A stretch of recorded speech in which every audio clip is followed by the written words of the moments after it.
ऐसी वीडियो रोज देखने के लिए आप मेरे वीडियो को लाइक करें, इस पे कमेंट करें और अपने दोस्तों के साथ शेयर करें। और हाँ, अगर आप इस चैनल पे नए हैं तो इसे सब्सक्राइब करना ना भूलें। अनिका अपनी गाड़ी को चलाकर मारवा हाउस की तरफ बढ़ रही थी, तो वहीं दूसरी तरफ रोहित भी अपने जितने हाथों में फूल रखे थे सभी को उठाकर अपने कमरे की तरफ अंदर बढ़ जाता है। तभी सनी उसे बाहर मुलाकात हो जाती है। सनी अपने भाई को देखकर अपनी भौवें चढ़ाकर कहता है, क्या हुआ भाई, आज कोई स्पेशल डे है क्या? क्योंकि मुझे जहाँ तक याद है आप लोगों की तो एनिवर्सरी भी नहीं है और एंगेजमेंट वाला डे भी नहीं है, लेकिन फिर इन फ्लावर्स का आज अपने रूम में क्या कर रहे हो? अभी सनी की बात सुनकर रोहित उससे मिस्टीरियस सी स्माइल देकर कहता है, भाई अभी रुक जाओ, तुम्हारी शादी हो जाएगी, उसके बाद मैं तुमसे बात करूंगा और तुमसे पूछूंगा कि तुम्हारी अभी कोई एनिवर्सरी भी नहीं है और फिर एंगेजमेंट वाला डे भी नहीं है। अब रोहित के साथ साथ सनी के चेहरे पर भी स्माइल आ जाती है। फिर सनी अपने भाई को स्माइल देते हुए कहता है, लगे रहो मुन्ना भाई। इतना कहकर सनी वहां से चला जाता है। रोहित अपने रूम को लॉक करता है और अनलॉक करके अंदर चले के जाने के बाद फिर वापस अपने रूम को लॉक कर देता है और काफी अच्छी तरह से बहुत प्यारी सी डेकोरेशन अपने रूम में कर देता है। यहाँ तक कि रोहित ने अनिका की हर एक बारीक से बारीक चीज का ध्यान रखते हुए वो डेकोरेशन की थी। रूम के साथ साथ रोहित ने वॉशरूम बाथ टब के अंदर भी फ्लावर्स की पंखुड़ियां डाली हुई थी और फ्लावर्स की इतनी मंद मंद मुक्त होने वाली जो महक थी वह अंतर्मुग्ध कर रही थी, मन को शांत कर रही थी, या यह कहें कि मानो किसी फ्लावर्स के गार्डन में आ गए हो। ऐसा दृश्य रोहित ने बना दिया था। काफी अच्छे से बेड की और सब चीजों की अच्छे से डेकोरेशन करने के बाद अब रोहित अपने काम को अंजाम देने के बाद अब कहता है, फाइनली मेरा काम हो चुका है, जो मैंने करना था वो मैं कर चुका हूँ। क्योंकि रोहित ने पूरे फर्श पर फ्लावर्स की पंखुड़ियां डालकर पूरे फर्श को कवर किया हुआ था, साथ में ही बेड पर पूरा अच्छे से फ्लावर्स की पंखुड़ियों से कवर करने के बाद बीच में एक छोटा सा हट बना हुआ था और साइड में अलग से फ्लावर्स के साथ साथ छोटे छोटे उनके कट करके उनके साथ उनके RA लिखा हुआ था और साथ में शैंपेन की बोतल भी रखी हुई थी। पर रोहित को यह आज का जो आइडिया था वह उसके स्टाफ में किसी एम्प्लॉय की आज न्यू शादी हुई थी और उसने जो अपनी वाइफ के लिए सरप्राइज प्लान किया था उससे उसकी वाइफ काफी खुश हो गई थी।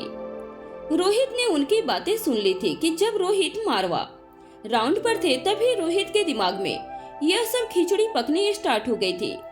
वो भी सोच रहा था कि मैं भी अनिका से पहले जैसे जाके वो सब काम निपटा लूंगा जो मैंने सोच रखा है। अब रोहित ने काफी अच्छे से डेकोरेशन करके और जल्दी से अपने कपड़े चेंज करके आ जाता है। रोहित ने ब्लैक कलर के फॉर्मल पैंट के साथ व्हाइट कलर की टी शर्ट पहनी हुई थी। साथ में ही रोहित ने अपने हाथों से ही एक छोटा सा प्यारा सा बुके बनाया था और उसके अंदर एक चीट डाली हुई थी।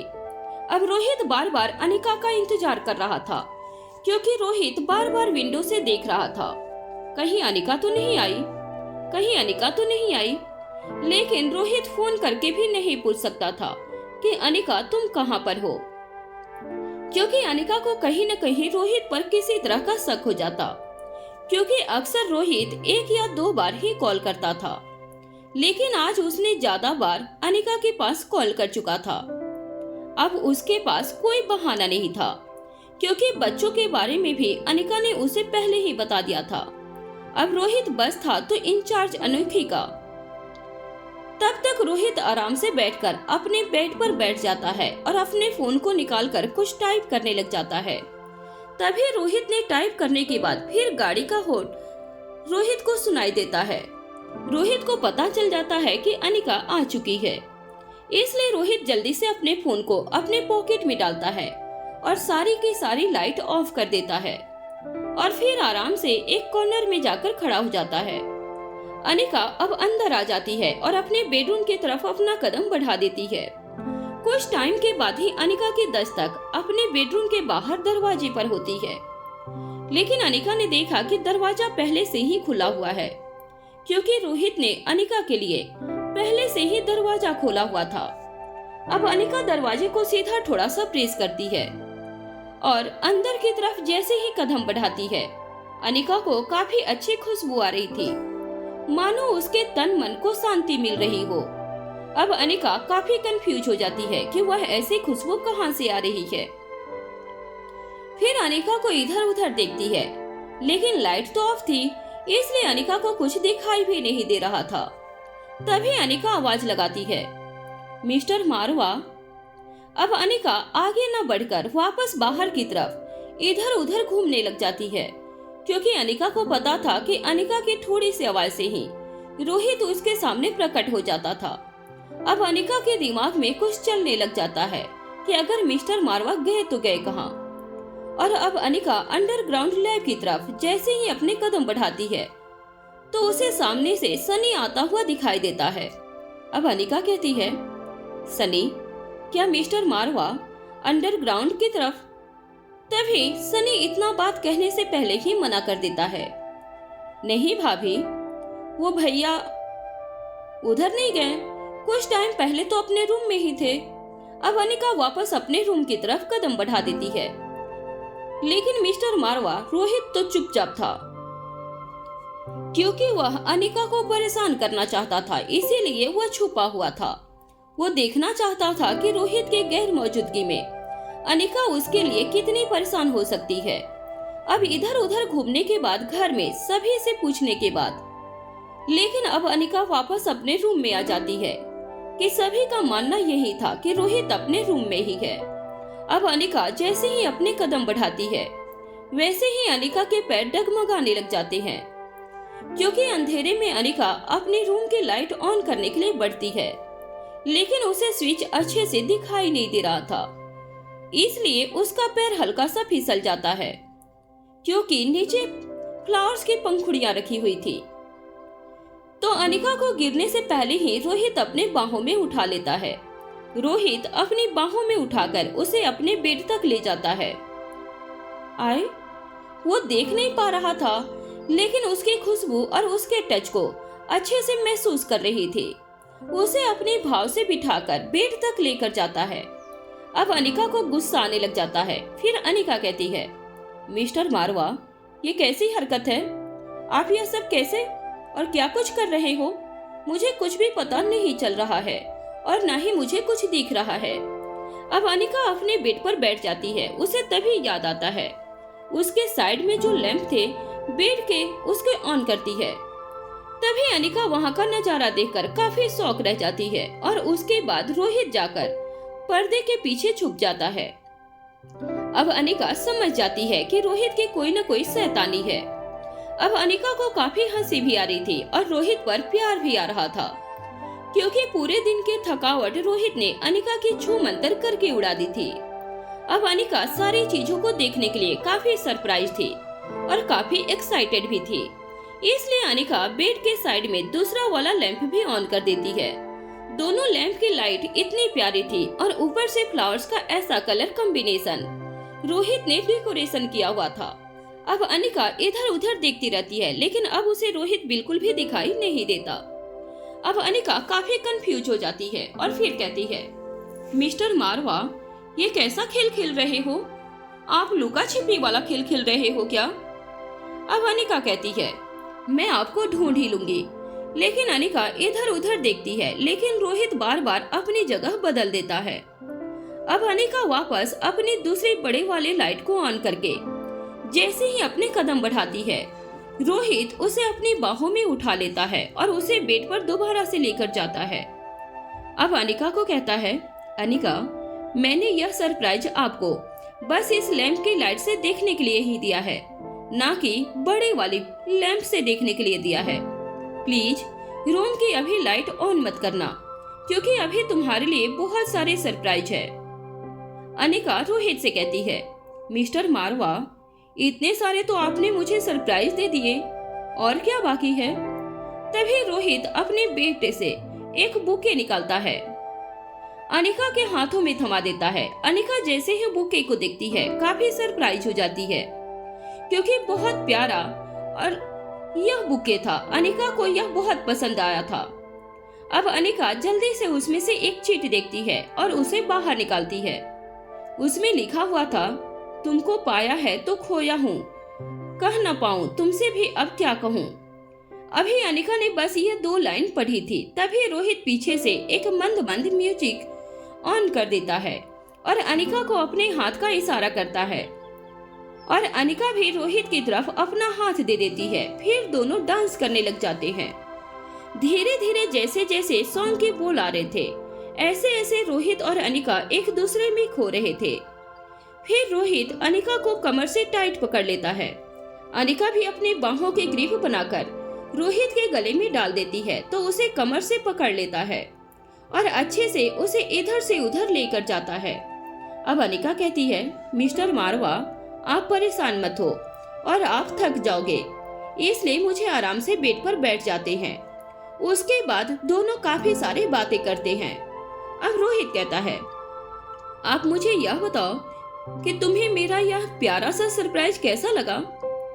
अब अनिका कहती है, मुझे फालतू की बातें बिल्कुल भी अच्छी नहीं लगती, लेकिन आपको पता नहीं क्यों ऐसे काम करते हो जो मुझे अच्छे से बिल्कुल भी नहीं लगते। यह सभी अनिका अपने ऊपर वाले मन से कह रही थी, लेकिन उसका दिल और दिमाग तो इस महक में ही खो चुका था और ऊपर से आज रोहित का यह वाला रूप अनिका को और भी ज्यादा भा रहा था। कहीं न कहीं अनिका को भी अपने प्यार का इजहार करने में डर लग रहा था। वो भी रोहित को इतना ही प्यार करती थी, शायद जितना रोहित अनिका को ना करता हो। बस फर्क इतना था दोनों के प्यार में, अनिका अपने प्यार को कभी जताती और दिखाती नहीं थी, लेकिन रोहित एक भी मौका नहीं जाने देता था अनिका को अपना प्यार दिखाने में और जताने के लिए। अब रोहित अनिका को बेड पर बिठा देता है। इसके बाद अब उसके पास जाकर बैठ जाता है, उसके हाथों को अपने हाथों में लेता है और फिर अनिका से कहता है, एक बात पूछूं अनिका। अब अनिका कहती है, हाँ पूछो। अब रोहित कहता है, मैंने इतना सब किया लेकिन फिर भी तुमने मुझे इतना सब सुना दिया, इसकी मुझे एक्सपेक्टेशन बिल्कुल भी नहीं थी। अब अनिका हंसने लग जाती है और फिर कहती है, जो हम सोचते नहीं वह तो हमारे साथ हो जाता है ना। इतनी बात कहकर अनिका और रोहित के चेहरे पर भी स्माइल आ जाती है। अब रोहित कहता है, मुझे मेरी बात का आंसर चाहिए। अब अनिका पूछती है, हाँ पूछो, कौन सी बात का आंसर चाहिए तुम्हें। मैंने जो किया उसका आंसर चाहिए मुझे। अब अनिका कहती है, मैं क्यों करूंगी तुम्हें किस। अब रोहित कहता है, कुछ टाइम पहले मैं तुम्हें नहीं दिखा था तो तुम मुझे मिस कर रही थी ना। लेकिन अनिका ना में अपना सर हिला देती है। अब अनिका कुछ कहती है, मैंने तुमसे कुछ काम और कुछ बताना था, इसलिए तुम्हें ढूंढ रही थी। अदरवाइज मुझे इतना आपका शौक नहीं है कि मैं हर टाइम आपके साथ चिपकी रहूं। अब रोहित अपना फेस एक्सप्रेशन चेंज करते हुए कहता है, चलो मेरे यहाँ रहने ना होने से तुम्हें कोई फर्क नहीं पड़ता। चलो मैं आज सनी के रूम में जाकर ही सो जाता हूँ। जैसे ही रोहित अपनी सीट से खड़ा होकर आगे की तरफ अपना कदम बढ़ाता है, अनिका झट से रोहित के आगे आ जाती है, क्योंकि रोहित आज अनिका के मन में चल रहा था, उसे ही देखना चाहता था। अब अनिका उसके सामने आकर कहती है, कहाँ जा रहे हो? यहाँ पर लेट जाओ ना, यहाँ पर रहो या ना रहो उससे मुझे कोई फर्क नहीं पड़ता। फिर आप बाहर क्यों जा रहे हो? इसलिए मैं चाहती हूँ आप रूम में ही रहो। तब रोहित अपना मुंह फुलाकर और एक स्मूथ सी आवाज में कहता है, वाई? जब तुम्हें मेरे होने ना होने से कोई फर्क नहीं पड़ता तो मेरे यहाँ रुकने का क्या फायदा? कोई भी फायदा नहीं है। ये बोलकर रोहित अनिका के बगल से जैसे ही जाने लगता है, अनिका उसे हग कर लेती है। ऐसे पहली बार था जब अनिका ने रोहित को खुद से हग किया था, वो भी रोहित के फिक्र के लिए और रोहित के प्यार के लिए। अब अनिका रोहित से कहती है, अगर मैं आपको नहीं छोड़ के कहीं जाती तो आप मुझे क्यों छोड़ के जाओगे? तो ऐसा तो नहीं हो सकता ना। मैं आपके लिए आपके रूम में हूँ तो आपको भी मेरे लिए आपके रूम में ही होना चाहिए। भले ही मेरा कितना भी बिजी शेड्यूल रहा हो, लेकिन मैंने हमेशा आपको टाइम दिया है। अब अनिका 2 मिनट के लिए अपनी बात कहकर चुप हो जाती है, फिर अपनी बात को जारी रखते हुए कहती है, जब मैं आपसे दूर नहीं जा सकती तो आप मुझसे कैसे दूर हो सकते हो, या तुम मेरे से दूर कैसे जा सकते हो। रोहित अनिका की यह बात सुनकर काफी हैरान भी हो जाता है। जो उसने चाल चली थी वह बिल्कुल परफेक्ट चली थी। अब रोहित अनिका को कमर से पकड़ लेता है, क्योंकि रोहित को पता था अब अनिका मना नहीं करेगी। अनिका रोहित की आंखों में देखते हुए कहती है, प्लीज मुझे छोड़ दो, आप मेरे साथ अब यह नहीं कर सकते। लेकिन रोहित अनिका के गाल पर अपने हाथ रखते हुए करता है, मैं आपसे प्यार करता हूँ और यह हक बस तुमने और मैंने, हम दोनों ने एक दूसरे को दिया है, इसलिए यह काम मैं नहीं तो फिर और कौन करेगा। रोहित के मुंह से ऐसी बातें सुनकर अनिका कहती है, यह क्या बातें कर रहे हो और कौन सी बातें कर रहे हो। अब रोहित सब अपना चेहरा नीचे करके और स्माइल करने लग जाता है। रोहित अनिका से कहता है, बस मैंने जो तुम्हें और मुझे, हम दोनों को एक दूसरे के लिए मिली है, वह किसी और के लिए नहीं हो सकती। अब अनिका अपनी आंखें बंद कर लेती है, क्योंकि रोहित की ऐसी बातें उसे काफी दर्द पहुंचा रही थी। कहीं न कहीं अनिका अपने प्यार का इजहार कभी नहीं करती थी, लेकिन अनिका मन ही मन सोचती थी कि रोहित को ऐसा लगता है कि मैं उससे प्यार नहीं करती हूँ। अब रोहित अनिका को देखते हुए कहता है, अनिका, अगर तुम्हें किसी तरह की परेशानी हो रही है तो मैं तुम्हारे करीब नहीं आऊंगा, और अगर तुम्हें ऐसा लगता है कि मैं तुमसे दूरी बना लूं तो मैं टच तुम्हें कभी नहीं करूंगा बिना परमिशन के, लेकिन मैंने यह सब तुम्हारे लिए ही किया था। अब अनिका अपनी आंखें अच्छे से बंद कर लेती है और जो उसके हाव भाव से उसे बिल्कुल चेंज कर देती है। अब अनिका रोहित से कहती है, मिस्टर मारवा, बात दरअसल ऐसी है, मुझे आपकी इन सब की आदत हो चुकी है, जो आप मेरे साथ यह मजाक करते हो और यह अपना प्यार मुझे दिखाते हो। मुझे अभी इसकी हैबिट हो चुकी है और मैं इसे मिस करती हूँ। मैं आज पहली बार आपसे कह रही हूँ, आई लव यू रोहित। अब रोहित अनिका की आंखों में देखने लग जाता है और उसे दोबारा गरम मर्द से पकड़ लेता है। अनिका अपनी बाहों का रिंग बनाकर रोहित के गले में डाल देती है।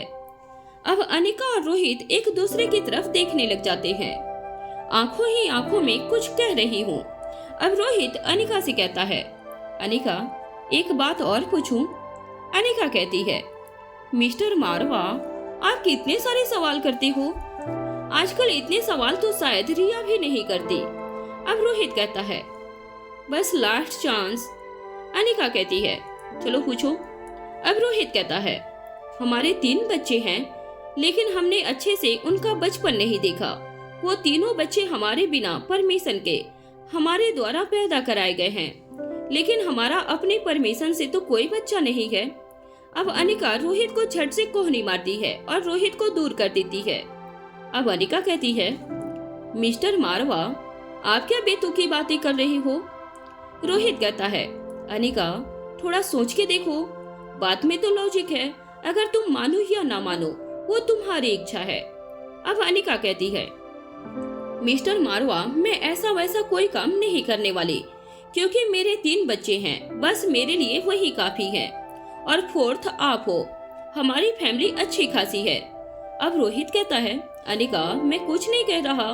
बस अनिका रोहित की तरफ देखती है, क्योंकि अनिका की आंखें इतनी तीखी हो चुकी थी कि रोहित समझ चुका था कि उसने आज जितना भी तैयारी यानी कि रोमांटिक नाइट करने के लिए यह सिर्फ प्रिपरेशन की है, वो उसकी वेस्ट जाने वाली है, इसलिए वह अपनी बात को ही बदल देता है।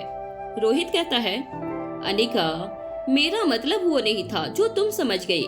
मेरा मतलब तो यह था कि हमारे साथ भी ऐसा हुआ, और पिंकी यानी कि आकाश और श्रेया के साथ भी ऐसा ही कुछ हुआ, क्योंकि उसके 2 बच्चे हैं, लेकिन दोनों पेरेंट्स के अगेंस्ट यानी कि उनकी इच्छा से ही परे थे।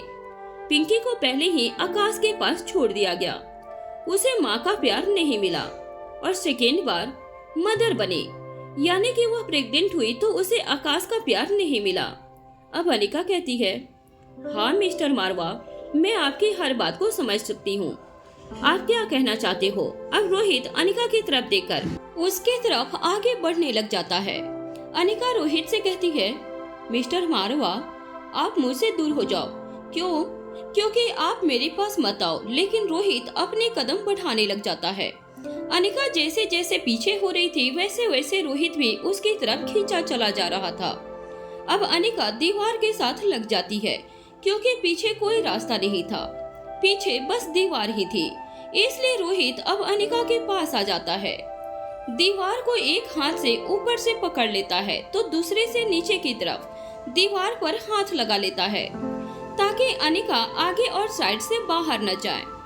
उसके करीब से अब अनिका रोहित को कहती है, मिस्टर मारवा, आप होश में तो हो ना? आपने कोई ड्रिंक तो नहीं की? आपने किसी तरह की कोई भी नशा तो नहीं किया? अब रोहित कहता है, मैं पूरे अपने होशो हवास में हूँ अनिका। मैं ऐसा कोई काम नहीं करूँगा जिससे तुम्हें परेशानी हो। अब अनिका भी समझ जाती है कि उसके हाथ में कुछ नहीं है। अगर उसने रोहित को कुछ कहा तो शायद यह रोहित यह समझेगा मुझे उसके प्यार की कोई कदर नहीं है। अब अनिका समझ चुकी थी भलाई इसी में है कि रोहित का साथ दे। अब अनिका के पास कोई चारा नहीं था तो रोहित भी अनिका का दीवाना हो चुका था।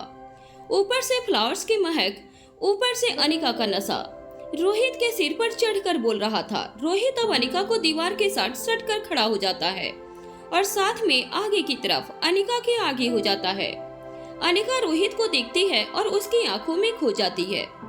दोनों एक दूसरे की आंखों में खो जाते हैं। अब रोहित अनिका को फोरहेड पे किस करता है, फिर उसके गाल पे, फिर उसके आईज पर, फिर नोज पर, फिर लिप्स पर। जैसे जैसे वह आगे बढ़ने लग जाता है अनिका के बॉडी में एक हल्का सा करंट या कंपन पैदा होना स्टार्ट हो जाती है।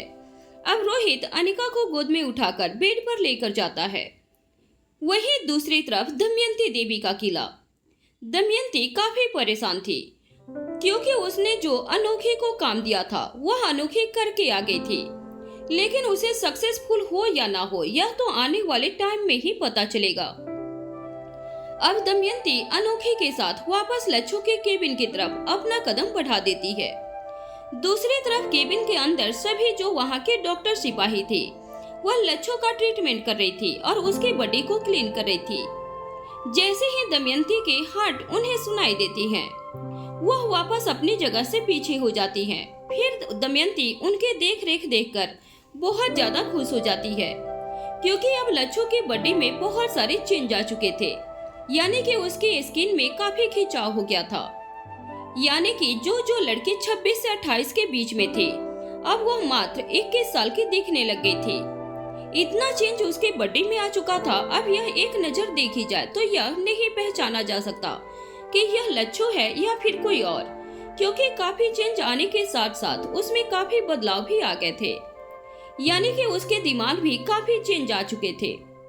यह बात खुद दमयंती के सिवा कोई नहीं जान सकता था क्योंकि जितनी वह दिमाग से पहले पावरफुल थी उससे ज्यादा पावरफुल हो चुकी थी, क्योंकि उसमें यंग जीन्स के साथ साथ ओल्ड जीन्स भी उसके बॉडी के अंदर थे। अब दमयंती उसके आंखों की तरफ हाथ करते हुए उसकी आंखों को जैसे ही छूती है लच्छू की आंखें खुल जाती है और वह टिमटिमाकर अपनी आंखें खोलकर दमयंती की तरफ देखने लग जाती है। वह फिर आराम से बैठने की कोशिश करती है। तभी दमयंती उसके एक हाथ के इशारे से थपथपाती है और इसे लेटे रहने का इशारा करती है। फिर उसके माथे पर एक प्यारी सी किस करती है। अब यह देखकर अनोखी काफी ज्यादा घबरा जाती है कि आखिर यह इसके साथ इतना अट्रैक्शन क्यों है। मुझे इस चीज का आज तक पता नहीं और यह मुझे पसंद भी नहीं आ रहा है, तो प्लीज आगे की स्टोरी जानने के लिए मेरे साथ बने रहिए। क्या अनोखी लच्छू और दमयंती के बीच के रिश्ते के बारे में जान पाएगी? क्या होगा रोहित का अगला मूव? देखने के लिए बने रहिए हमारे YouTube चैनल अन्वय उपाध्याय के साथ। लच्छू को जितने भी काम सौंपे जा रहे थे वह सभी में नाकाम रही थी, लेकिन यह अनोखी जानती थी कि जो अपने काम में सक्सेसफुल ना हो उसे दोबारा मौका दमयंती देवी कभी नहीं देती थी। लेकिन बार बार हारने या फिर पराजित होने के बाद भी दमयंती इसे इतना प्यार क्यों कर रही है? आखिर क्या राज है इसके पीछे? यह तो मुझे पता लगाना ही होगा। फिर अनोखी कहती है, मासा, यह आप क्या कर रही हो?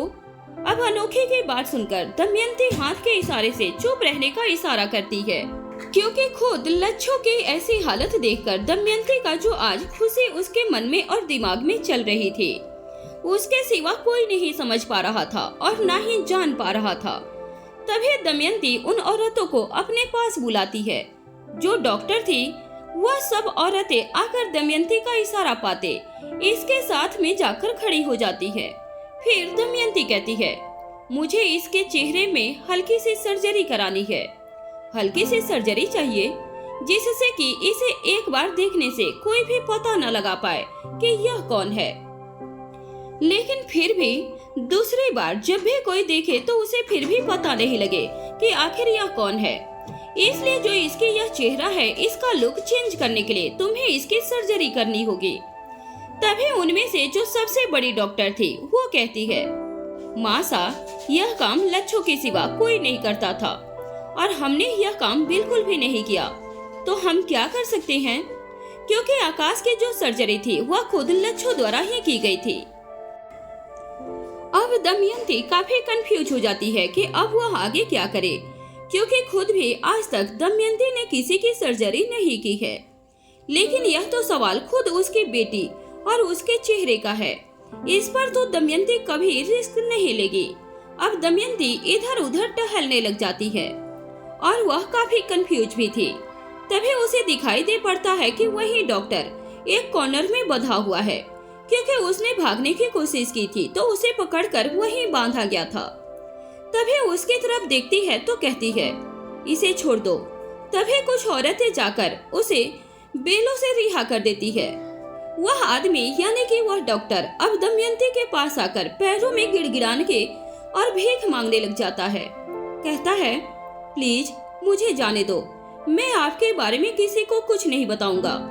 अगर आपको हो तो मुझे और मेरी फैमिली को एक साथ कहीं बाहर भेज दो। हम इस देश को ही छोड़कर चले जाएंगे जहां हमें जानने और देखने और मिलने वाला कोई ना हो। हम ऐसे स्थान पर भी रह सकते हैं। अब दमयंती के दिमाग में एक खुराफाती आइडिया आता है, तो उससे कहती है, तुम सर्जन भी हो ना? तभी वह हाँ में अपनी गर्दन हिला देता है। अब दमयंती कहती है, अगर तुम्हारे लिए काम है, अगर तुम उस काम को अच्छे से कर दोगे और बिल्कुल 100% ठीक करोगे तो मैं तुम्हें अपनी इस कैद से रिहा कर दूंगी। अब डॉक्टर के चेहरे पर हल्की सी प्यारी सी उम्मीद जागने लग जाती है यहाँ से आजादी की। तभी वह हामी भर देता है। तभी पूछता है, मासा, क्या करना है मुझे? आप मुझे बता दीजिए। अब दमयंती कहती है, वह तो मैं समय आने पर तुम्हें बता दूंगी। इतना कहने के बाद दमयंती वापस अपने पैरों को मोड़कर पीछे की तरफ मुड़ जाती है और वापस अपनी सीट पर आकर बैठ जाती है, क्योंकि उसने लच्छू को वापस नींद का इंजेक्शन दे दिया था ताकि उसके दिमाग शांत रहे। किसी तरह इसे कितनी रेस्ट की जरूरत है। अगर यह होश में अच्छे से आ जाती है तो वापस इसका दिमाग वहीं पर चला जाएगा जहां पर इसने अपनी लास्ट सांसें वहां पर छोड़ी थी। उस लड़ाई में अब दमयंती कुछ सोचती रहती थी। तभी अनोखी आती है और फिर दमयंती देवी से कहती है, मासा, आप किस सोच में डूबी हैं? मुझे बताइए, शायद मेरे पास आपके उस समस्या का हल हो। दमयंती कुछ नहीं कहती, बस चुपचाप एक जगह पर बैठी रहती है और सभी के सोने का इंतजार कर रही थी।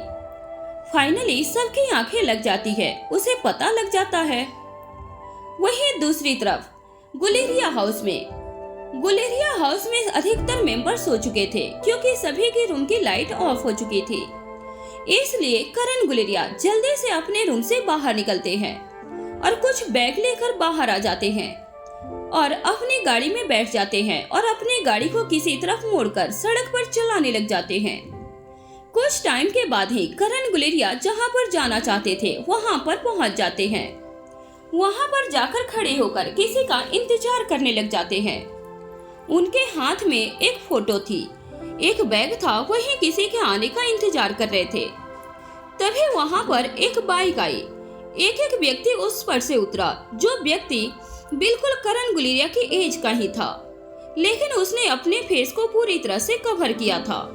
वह चलकर करण गुलेरिया के पास आ जाता है और करण गुलेरिया अपना बैग और उस फोटो को उस आदमी के हाथों में थमा देते हैं और साथ में कहते हैं, मुझे इस आदमी की सारी जानकारी चाहिए।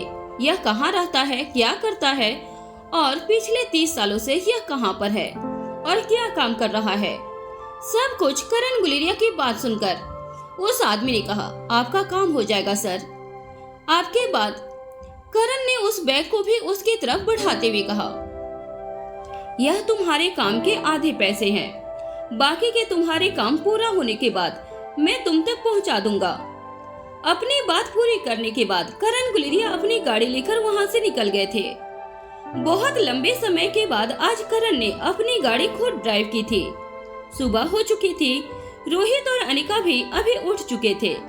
अनिका रोहित के बाहों में ही थी क्योंकि आज रोहित अपने डेली रूटीन के काम के लिए नहीं गया था। अब रोहित की आंखें खुल चुकी थी, लेकिन वह कब से अनिका की तरफ ही देख रहा था। खुद रोहित को भी नहीं पता लगता कि कितना टाइम हो चुका है। वह अनिका को उठाना भी नहीं चाहता था क्योंकि अनिका रोहित के हाथ पर अपना सिर लगाकर लेटी हुई थी। अब रोहित टेबल से अपना एक हाथ से अपना फोन उठाकर यूज करना स्टार्ट कर देता है। उसका मन तो नहीं कर रहा था ऐसा करने को कि अनिका को छोड़कर जिम में जाने का। एक हाथ से रोहित फोन चला रहा था तो दूसरे हाथ में अनिका की जुल्फों से खेल रहा था। रोहित अपनी उंगलियों को अनिका की जुल्फों में फंसाकर घुमाने लग जाता है। अनिका वैसे तो रात की तरह उसके सीने से लगकर ही सोई थी। अनिका रोहित से इतनी आराम से चिपक के सोई हुई थी कि वह इतनी प्यारी लग रही थी कि रोहित बस उसकी तरफ देखने लग जाता है। रोहित जल्दी से चिराग मेहता के पास कॉल लगाता है। चिराग का फोन देखते ही रोहित की आंखें छोटी छोटी हो गई थी क्योंकि वह अनिका की नींद को डिस्टर्ब नहीं करना चाहता था। उतने में ही जब रिंगटोन की आवाज अनिका के कानों में पड़ती है, अनिका रोहित को थोड़ा सा कसकर पकड़ते हुए अपनी परेशानी जताते हुए बड़बड़ाती हुई कहती है, ओहो मिस्टर मारवा, कौन है सुबह सुबह फोन करके मेरी नींद खराब कर रहा है। मिस्टर मारवा प्लीज अपने फोन को साइलेंट कीजिए, प्लीज मुझे परेशान मत कीजिए। अनिका की बात सुनकर रोहित मुस्कुराने लग जाता है। उतने में ही अनिका ने रोहित से उसके पास आकर अपना सिर उसके सीने से हटाकर उसके गले में घुमाते हुए सोने लग जाती है। रोहित जब तक अनिका को कुछ बोलता, चिराग का फोन दोबारा से आ गया था। रोहित ने जल्दी से कॉल उठा दिया, अभी अनिका को दोबारा डिस्टरबेंस ना हो जाए। इधर रोहित ने कहा, हाँ बोलो चिराग, क्या बात है? अब ऑफिस में तो सब ठीक है ना? उस प्रोजेक्ट का क्या हुआ जो तुम मेरे से साइन करा कर ले गए थे? सब सेट हो गया ना? इस पर चिराग ने कहा, हाँ सर आप टेंशन मत लो, सब ठीक हो गया है। इसीलिए तो आपके पास फोन करने के लिए मैंने सुबह सुबह आपको परेशान किया है, यही बताने के लिए कि मैंने आपका सुबह सुबह परेशान किया है। सॉरी सर, आपको कोई भी परेशानी हुई तो। चिराग की ऐसी बातें सुनकर रोहित कहता है, परेशान होने की कोई बात नहीं है, तुम्हारा काम मेरा काम है, मैं करूँगा। अब चिराग यस सर बोल देता है, लेकिन जब रोहित बात कर रहा था तो अनिका की नींद बिल्कुल टूट चुकी थी। अब वह उठती है और रोहित को एक प्यारा सा हग करते हुए रोहित को कहती है, गुड मॉर्निंग मिस्टर मारवा। तभी अनिका को गुड मॉर्निंग करते हुए रोहित भी उसके फोरहेड पर किस कर देता है। अब अनिका अपने कबर्ड खोलकर अपने कपड़े लेकर वॉशरूम में चली जाती है। अनिका अपने कपड़े बदल कर आई, वहीं दूसरी तरफ रोहित भी हल्के गहरे कलर का एक सूट पहनकर बिल्कुल रेडी हो जाता है। रोहित भी जब बात करके आया तो अनिका उसकी तरफ देखती रह जाती है कि उसके छोटे छोटे बाल उसके फोरहेड पर आकर बिल्कुल बहुत प्यारे लग रहे थे।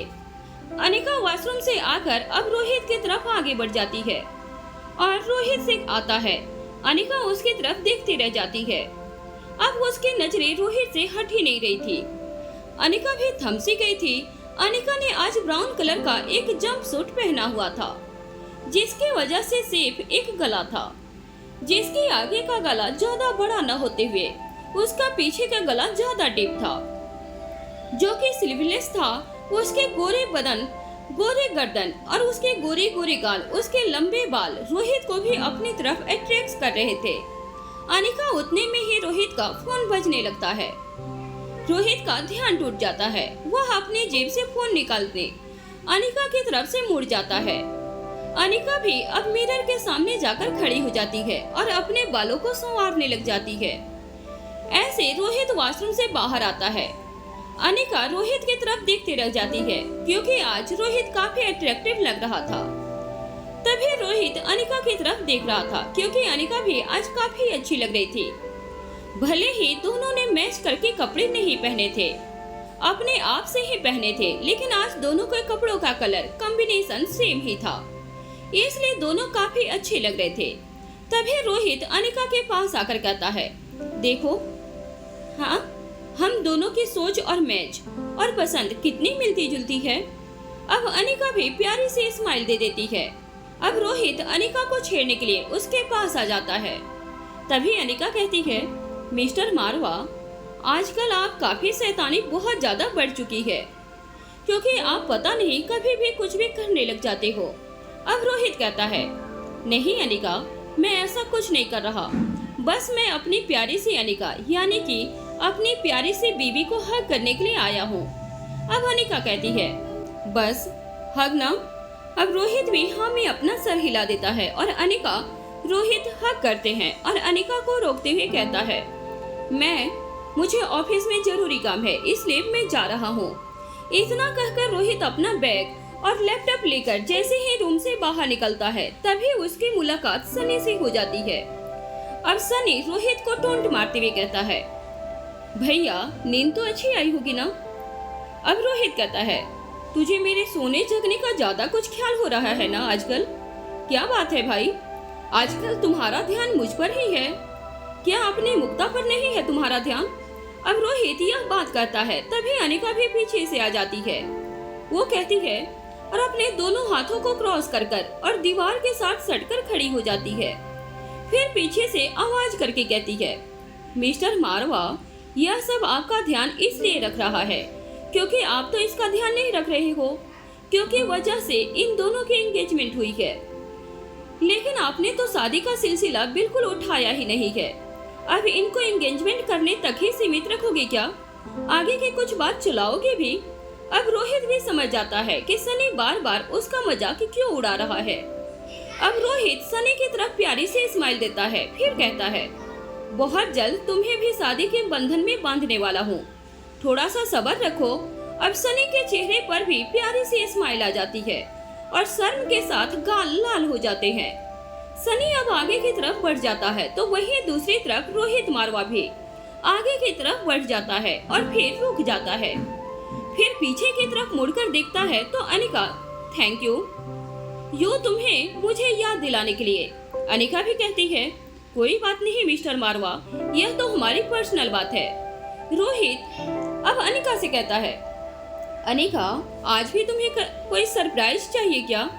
अनिका की आंखें बिल्कुल फटी की फटी रह जाती है और ना में अपना सर हिलाती है और फिर कहती है, मुझे अब कोई भी ऐसा वैसा कोई भी सरप्राइज नहीं चाहिए। अब रोहित फिर अनिका को छेड़ते हुए कहता है, अनिका, जो मैंने तुमसे कल सवाल किया था, क्या वो ठीक है ना? उसके बारे में जरूर सोचना। अनिका कहती है, मिस्टर मारवा, मैंने उसको आपका आंसर दे दिया है, इसलिए आप उस चीज को नहीं उठाओगे तो काफी अच्छा होगा। अब रोहित प्यारी से स्माइल देकर अनिका की तरफ आगे की तरफ बढ़ जाता है। अनिका भी अब रेडी हो चुकी थी और अंडरग्राउंड लैब की तरफ बढ़ जाती है, क्योंकि आज बहुत दिनों के बाद उसे सौम्या से बात करनी थी। अनिका का नेक्स्ट स्टेप क्या होगा, क्या करेगी वह सौम्या के साथ, जानने के लिए बने रहिए YouTube चैनल अनवय उपाध्याय के साथ।